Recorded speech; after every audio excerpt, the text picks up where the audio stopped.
ஹரே கிருஷ்ணா. ஓம் நமோ பகவத்தே வாசுதேவாய. நாராயணம் நமஸ்கிருத்யம் நரம் சைவ நரோத்தமம் தேவீம் சரஸ்வதீம் யாசம் ததோ ஜெயம் உதீரயேத். நஷ்டப்பிராயேஷு அபத்ரேஷு நித்யம் பாகவத சேவையா பகவதி உத்தமஸ்லோகே பக்திர்பவதி நைஷ்டகி. முகம் கரோதி வாச்சாலம் பங்கும் லங்காயதே கிரிம் யத்கிருபா தமகம் வந்தே ஸ்ரீகுரும் தீனதாரிணம் பரமானந்த மாதவம் ஸ்ரீ சைத்தன்ய ஈஸ்வரம். ஹரே கிருஷ்ணா. ஸ்ரீமத் பாகவதம் ஸ்கந்தம் 7 அத்தியாயம் 5 இரண்யகசிபுவின் தெய்வ புதல்வரான பக்த பிரகலாதன் என்னும் தலைப்பில் பதம் 41.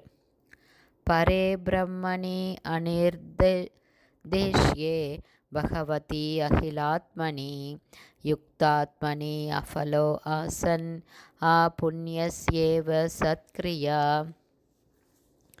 One by one meaning. பரே பரமனில், பிரம்மணி பரிபூர்ணமான, அனிர்தேஷ்யே புலன்களால் உணர முடியாத, பகவதி புருஷோத்தமர், அகிலாத்மனி எல்லோருக்கும் பரமாத்மாவான, யுக்தாத்மனி யாருடைய மனம் லயித்திருந்ததோ அவர் மீது, பிரகலாதர் மீது, அஃபலா பலனில்லாமல், ஆசன் இருந்தனர், புண்ணியஸ்ய புண்ணிய பலன்களை பெறாதவனின், இவ போல, சத்க்ரியா தவம் யாகம் போன்ற நற்செயல்கள். டிரான்ஸ்லேஷன். புண்ணிய பலன்கள் இல்லாத ஒருவன் சில நல்ல கர்மங்களை செய்தாலும் அது பலனளிக்காது. இவ்வாறாக பிரகலாத மகாராஜா ஒரு பக்தர் என்பதால் அவர் மீது அசுரர்களால் பிரயோகிக்கப்பட்ட ஆயுதங்கள் எந்த கணிசமான விளைவையும் ஏற்படுத்தவில்லை. அவர் பௌதீக புலன்களால் உணர முடியாதவரும், மாற்றமற்றவரும், முழு பிரபஞ்சத்திற்கும் ஆத்மாவும் ஆகிய பரமபுருஷ பகவான் விஷ்ணுவுக்கு சேவை செய்து கொண்டு பௌதீக சூழ்நிலைகளால் பாதிக்கப்படாமல் அவரது தியானத்தில் முழுமையாக ஆழ்ந்திருந்தார்.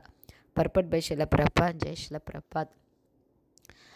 பிரகலாத மகாராஜா எப்போதும் பரமபுருஷ பகவான் கிருஷ்ணரை பற்றிய சிந்தனையிலேயே முழுமையாக ஆழ்ந்திருந்தார். கோவிந்த பரிரம்பித என்று கூறப்படுவது போல பிரகலாதர் எப்போதும் தம்மை கோவிந்தனின் தியானத்தில் ஈடுபடுத்தி வந்ததால் அவர் பகவானால் காப்பாற்றப்பட்டார்.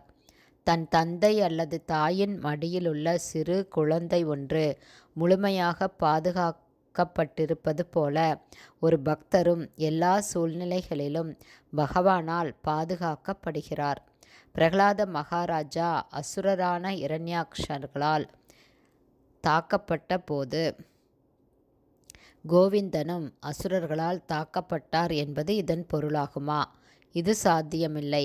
பரமபுருஷரை தாக்க அல்லது கொல்ல அசுரர்கள் பல முயற்சிகள் செய்துள்ளனர்.